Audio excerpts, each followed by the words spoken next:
बहुत बहुत स्वागत है, अभिनंदन है, आभार है आप सबका एजुकेशन इलाहाबाद के चैनल पर। मैं हर्ष प्रजापति उपस्थित हूँ आप सबके समक्ष अति महत्वपूर्ण जानकारी के संदर्भ में। बहुत ध्यान से वीडियो देखिएगा, सुनिएगा, समझिएगा, क्योंकि इस वीडियो में हम बात करने जा रहे हैं इलाहाबाद विश्वविद्यालय बीकॉम एडमिशन 2025 के संदर्भ में।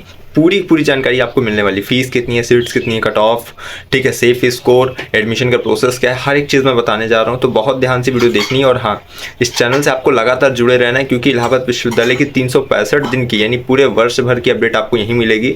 इस वर्ष एनईपी लागू हो गया है, यानी न्यू एजुकेशन पॉलिसी 2020 के तहत जो है अब 4 वर्ष की स्नातक हो जाएगा। सेमेस्टर वाइज आपको पूरा कार्यक्रम रहेगा, 8 सेमेस्टर आपकी इसमें रहेंगे, ठीक है। एक साल में 2 सेमेस्टर रहेगा। पहले जो है यहाँ पे त्रिवर्षीय पाठ्यक्रम होता था, यानी 3 ईयर डिग्री प्रोग्राम होता था, लेकिन अब से 4 ईयर हो गया है। तो आपको याद रखना, जितने भी चेंजेस होंगे, जिस प्रकार का एग्जाम का पैटर्न आपके एनुअल मतलब सेमेस्टर एग्जामिनेशन में आएगा, हर एक जानकारी आपको कहाँ से मिलेगी, यहीं से मिलेगी। तो टेलीग्राम, इंस्टाग्राम की लिंक डिस्क्रिप्शन में, वहाँ से ज्वाइन करना है, क्योंकि पूरा का पूरा चैनल ही बेस्ड है इलाहाबाद यूनिवर्सिटी की न्यूज़ और अपडेट के लिए। ठीक, चलिए आगे स्टार्ट करते हैं। आपको एलिजिबिलिटी क्राइटेरिया वगैरह सब चीज़ें इसमें पता चलने वाली है। यहाँ पे एक चीज़ देखिए, ध्यान रखिएगा। यहाँ पे देखिए बोला गया है कि आप लोग का इस बार जैसे कैसे आप लोग का कट ऑफ बनेगा। देखिए सिंपल सा बोल दिया गया यहाँ पे, ठीक है, कि इस बार क्या है कि सभी को, ठीक, आप लोग का यहाँ पे देखो लिखा हुआ है, मेट तैयार करने के लिए हिंदी इंग्लिश में से एक लैंग्वेज होना चाहिए, आप लोग की जो है जनरल टेस्ट होना चाहिए और एक आपका डोमेन होना चाहिए। तो आपका जो है कट ऑफ बनेगा। अब आप लोग को पता है जनरल हिंदी जनरल इंग्लिश में से अगर आपने एक रखा है तो आपका काम हो गया, जनरल टेस्ट दिया तो काम हो गया, और एक डोमेन आपका होना चाहिए। डोमेन कौन सा होना चाहिए वो भी बता रहा हूँ, ठीक। अब आगे इसमें जो मैं बता दे रहा हूँ, आप लोग का बीकॉम का किधर गया, ये इधर है, देखो ध्यान से।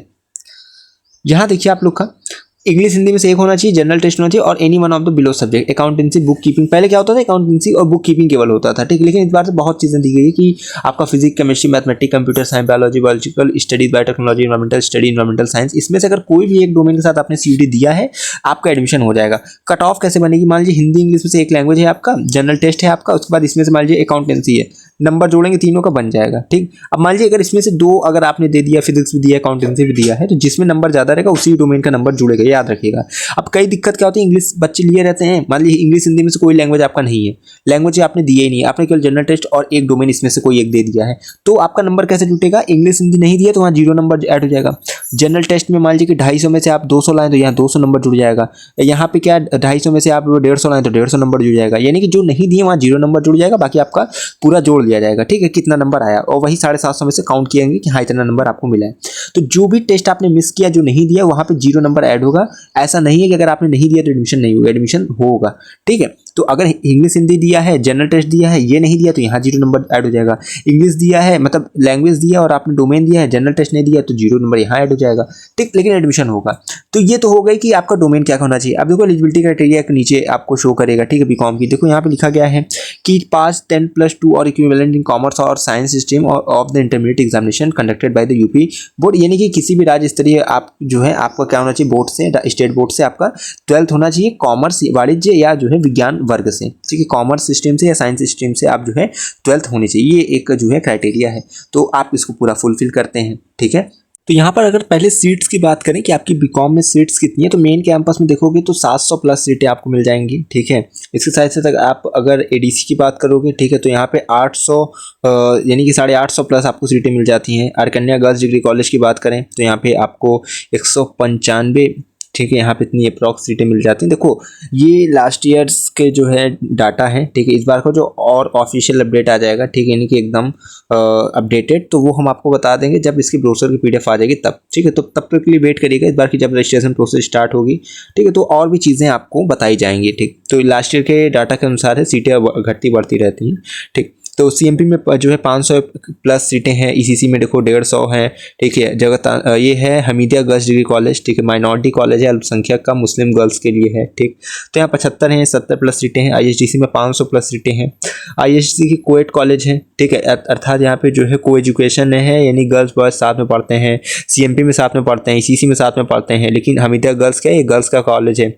एडीसी में क्या है, गर्ल्स और बॉयज़ की विंग्स अलग अलग है, बॉयज़ की विंग कीटगंज में है और जो है गर्ल्स की जीरो रोड परिसर में है, ठीक है। जेटी ये गर्ल्स का है केवल, ठीक है। तो ऐसे आपको ध्यान में रखना है। जेटी नहीं, जगत गर्ल्स डिग्री कॉलेज, यहाँ 145 प्लस सीटें आपको मिल जाती हैं।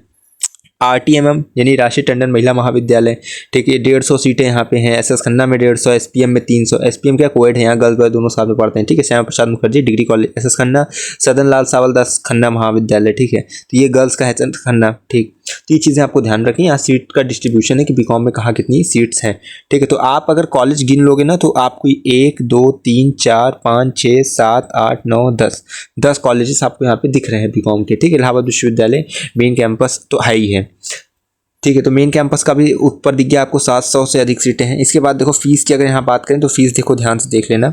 AU मेन कैंपस में आपकी जो है 4000 अप्रॉक्स फीस लगेगी, ठीक है। ISDC में क्या है 4,500 के अप्रॉक्स फीस लगेगी। ये है कि 4000 देखो फीस है, 800 रुपये इसमें क्या है कि काउंसलिंग फीस है, कंप्यूटर फीस यहाँ पे लगती है, तो ये जोड़ जाड़ के 800 इसमें आ जाता है, और फिर जो 5000 के करीब आपकी फीस जाती है। सेल्फ फाइनेंस में जो है RTM में चलता है तो 12000 लगती है, ठीक है। सेल्फ फाइनेंस का मतलब समझिएगा, सेल्फ फाइनेंस को बोलते हैं स्ववित्त पोषित सर, ठीक है। स्वपोषित जिसको बोलते हैं, स्वपोषित का मतलब क्या होता है कि आप जितनी फीस देंगे उसी फीस से जो आपने शुल्क दिए उसी से जो है टीचर्स की जो है वहाँ पे पेमेंट होती है, ठीक है। तो ये निर्भर करता है, इसीलिए जो है जितने बच्चे वहाँ पे फीस दे रहे हैं उससे उस टीचर्स का जो है दिया जाता है पेमेंट मंथली, ठीक है, ईयरली मंथली जो भी है। तो याद रखिएगा सेल्फ फाइनेंस के वही है कि जितना छात्र अपना फीस जमा करते हैं उसी से शिक्षकों को जो है पेमेंट की जाती है, तो ये सेल्फ फाइनेंस में आ जाता है, ठीक है। इसलिए फीस यहाँ पे ज़्यादा है। तो जितने बच्चे पढ़ते हैं तो उन्हीं की फीस से जो टीचर्स को दिया जाएगा पैसा, बस ये इतना समझिएगा, सेल्फ फाइनेंस इसी को कह रहे हैं, ठीक है। और यहाँ क्या है कि SS खन्ना में क्या 8000 मतलब UGC नहीं दे रहा है, ठीक है, ये चीज़ याद रखिएगा, बाद में अभी आपको दिक्कत ना हो इसलिए मैं बता दे रहा हूँ।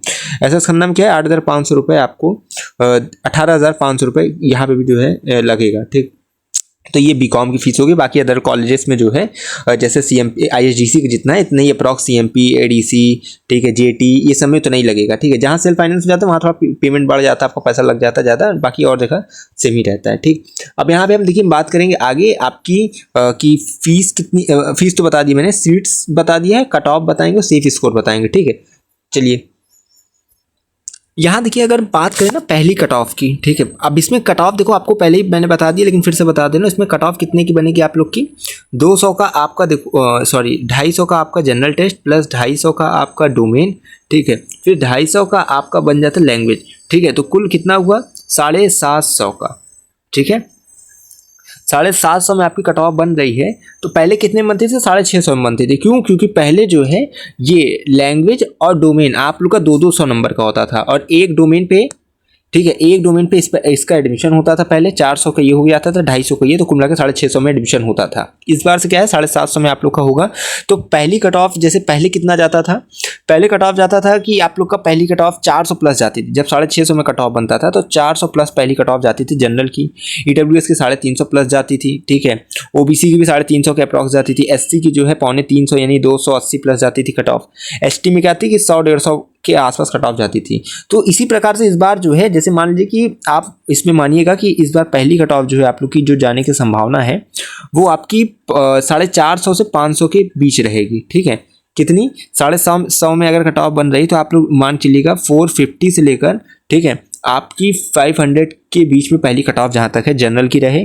EWS की मानिएगा कि आप लोग की 400 से 450 में जो है EWS OBC की पहली कट ऑफ रहेगी, ठीक है। और अगर यहाँ पे बात किया जाए SC की, ठीक है, तो उन लोग की 350 से लेकर 400 के बीच में पहली कट ऑफ जहाँ तक है रह सकती है। अब देखो इससे हो सकता है कम भी हो जाए, ठीक है, ये तो अप्रॉक्स मैंने बता दिया कि 200 प्लस आप लोग या 150 प्लस मान के चलिएगा ST वाले अपना। अब सेफ स्कोर क्या है ये आप समझिए। सेफ स्कोर की अगर देखिए यहाँ बात करें आपकी, ठीक, तो आप लोग मान के चलिएगा कि अगर आपने 360 प्लस अगर किया है, ठीक है, जनरल कैटेगरी में 360 प्लस है, 400 है, तो आप सेफ है, 360 प्लस है सेफ है। EWS की अगर बात करें तो EWS OBC की, ठीक है, तो आप लोग 300 प्लस है तो सेफ है, और OBC 300 या कह सकते हैं 350, ठीक है, 350 प्लस है तो आप सेफ हैं। OBC की बात करें यहाँ, SC की बात करें, ठीक, तो यहाँ पे SC वाले मान चलें कि अगर आप 250 प्लस हैं तो आप सेफ हैं, 250 हैं, 200 के अप्रॉक्स हैं, ठीक है, और बाकी ST में तो ऑल कैंडिडेट एडमिशन हो जाता है, ठीक। तो OBC और EWS वाले मान के चलिएगा कि आप लोग का 300 से 350 में तो आप जो है सेफ है पूरी तरीके से, बाकी कट ऑफ और नीचे भी जाती है। और ये केवल मैंने मेन कैंपस का बताया, ठीक है, मेन कैंपस का मैंने बताया केवल, ये याद रखिएगा। कि जो कॉलेजेस हैं उसमें सबको एडमिशन मिल जाता है, कहीं कोई दिक्कत नहीं आती। बीए, ठीक है, बीएससी और बीकॉम, ये सब ऐसे कोर्सेज हैं जिसमें एडमिशन मिल जाता है। बाकी नॉन सब्जेक्ट कैंडिडेट को भी एडमिशन के लिए बुलाया जाता है, यानी कि नॉन सीयूटी, जो बच्चे सीयूटी नहीं दिए हैं उनको भी बुलाया जाता है। तो इस तरह स्थिति आप समझ सकते हैं, बहुत ज़्यादा टफ नहीं है। आपको मेन कैंपस मिल जाएगा जितना नंबर मैंने बताया। बाकी इसकी देखो और जो है सटीक एनालिसिस तब होगी जब आप लोग का सीयूटी का रिजल्ट इस बार का आ जाएगा, तब पता चलेगा कौन कितने पानी में, कैसे एग्जाम सबका गया है, और इस हिसाब से कट ऑफ जारी होगी यहाँ पे। और उस हिसाब से फिर हम बता सकते हैं आपको कि कितनी जो है मिनिमम आपकी जो है लो कट ऑफ जा सकती है। बहुत अच्छा एक्सपीरियंस है, एक चीज़ बता दे रहा हूँ, एक्सपीरियंस हमेशा एक ऐसी चीज़ है जो आपको बहुत कम समय में बहुत अच्छा नॉलेज प्रोवाइड कराती है। तो विश्वविद्यालय के संदर्भ में हमारा एक्सपीरियंस, अभी तो आप यूजी में है, बीए बीएससी बीकॉम के लिए परेशान है। यहाँ जो एमकॉम के बच्चे हैं उसके बाद जो पीएचडी करते हैं, ठीक है, तो यहाँ पर पीएचडी तक वालों को गाइड किया जाता है, ठीक। तो बहुत अच्छा एक्सपीरियंस विश्वविद्यालय का, इसलिए कहता हूँ यहाँ चैनल से आपको जुड़े रहना है। समझ में आया? उम्मीद करते हैं आपको एक चीज़ें समझ में आ गई होगी। अगर वीडियो अच्छी लगी तो लाइक कर दीजिएगा। बाकी इंस्टाग्राम टेलीग्राम से जुड़े रहिए, जिससे कि लेटेस्ट अपडेट आपको मिलेगी। जैसे ही रजिस्ट्रेशन वगैरह का अपडेट आएगा हम आपको सूचित कर देंगे, ठीक है। तो एक ही चीज़ हमेशा कहता हूँ, लगातार जुड़े रहिए हमारे साथ। हमें विश्वविद्यालय के पास कोई भी खबर खास पहुँचाते रहेंगे आपके पास। बहुत बहुत धन्यवाद, बहुत बहुत आभार।